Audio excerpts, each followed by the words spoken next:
All right, guys, so since I already have this thing mounted, I'm gonna go ahead and add this segment at the very beginning of the video. According to the specifications on Amazon, this arm right here, or both arms I should say, can only hold a 13-inch to 27-inch monitor. Obviously, I went with the 30-inch, right? The good part about it is each arm can hold up to a max weight of 14.3 pounds. The monitor itself weighs 12.2 pounds. So it wasn't that much off. So I said, I'll go ahead and order it. Worst case scenario, if it doesn't work, then I'll go ahead and, just send it back. But obviously it worked, so I will be keeping this. A couple of things I want to point out. When I did this thing moves up and down.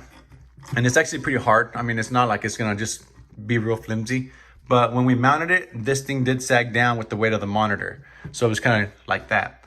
So what I did, before I mounted it, I got into that little area right here and I tightened up that screw with the included tools or an Allen wrench. I have an Allen wrench and that is what I use, but it does have a tool that's included. Tightened that thing up as much as I could and actually held up quite nicely. Second thing I did, instead of having them just lift up the monitor for the tension, either I loosened it or I tightened it. I can't remember exactly how I did it. But anyways, we just kind of pushed it down and I just rested the monitor right in front of it. So it pretty much be level and I just had them adjust the height. And then I just popped the screws in there and that made it so much easier. Doesn't seem like it's a very big deal, but trust me, when you're trying to mount it on there, the way that bracket sits on the back is not like 100% flush. So you kind of got to play with it just a little bit. But let me show you guys real quick. So it does move, right? I can move it either way.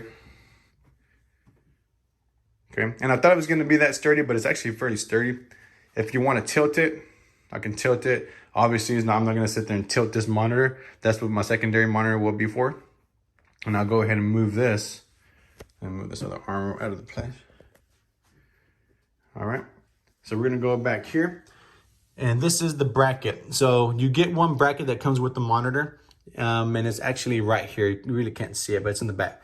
This part right here comes with the actual arm. So you have these 4 screws, and those 4 screws came with the kit for the actual dual arms. And then you have one screw that I screwed in here in the middle. I was kind of skeptical at first because it's just that one single screw that's literally holding onto this, other than these little screws right here on the outside edge of the bracket. So if you look closely, see if I could get it on camera. Those screws don't go into the monitor because it is curved. Most of the monitors will have those holes so those screws can go all the way in there to, add that support for their monitor to be mounted. But it doesn't look like it's gonna go anywhere. It's pretty solid. I'm not really, worried about it falling off anymore. I was at first, but it looks like it's gonna work just fine. So there is 4 screws again, right? And then you got that one in the center. So if you wanna move it back, you can move it back and do what you want. These little arms do have little compartments for your wires, stuff like that right here on the bottom. I'm not gonna worry about doing any of that right now though, because I also need to finish off that side.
All right, guys, so this is the final product with both monitors mounted. So that little monitor right there is going to be this one right here. It's a 15.6 monitor. Super light and it's very, very thin. So I actually like it because it's real easy to move around. I'll put a link in the description for that as well. So in case you guys are wondering, I mounted this on a Vari Desk. This one's 60 by 30, I believe. This big old black thing is just a giant mouse pad, extra large mouse pad. And I just got it to protect my surface here. So on the Vari Desk, it's made to where it's gonna go like this, and then it has a little cutout. It's kind of similar to that. And the mount right here actually covered that edge right there, so I didn't have to worry about it scuffing up the wood. So, and the mat is actually the same size as the desk, which is 60 by 30. So I kind of liked it because it covered up everything, and I do a lot of repairs on here, computers, iPhones, and iPads. So it kind of helps me protect my desk here. So other than that, again, this is the monitor. I got it pushed back all the way to the wall, but let's say you wanted to bring it all the way up. You can actually bring it all the way up here. And I'll go to the back real quick just so you guys can see for reference. You can actually move it a little bit further out if you want to. And then again, if you want to move it side to side, it works. So there you have it, guys. If you have any questions, feel free to leave them in the comments and I will respond to everybody ASAP. Now, if you see this monitor and you've been watching it, the lowest that I've seen it was for like $225 or $229, something like that. And that was on a Friday. I went to buy it on a Sunday and it actually went right back up to $300. So if you guys really want this monitor, man, jump on it if you see it on sale, and you won't regret it. So far, I've been fairly happy with it, and hopefully I don't have any kind of issues. If anybody has any recommendations for your settings, feel free to leave them in the comments because I'm still actually trying to play with the settings to kind of like tune it. So if you guys know anything about it, let me know. Thanks.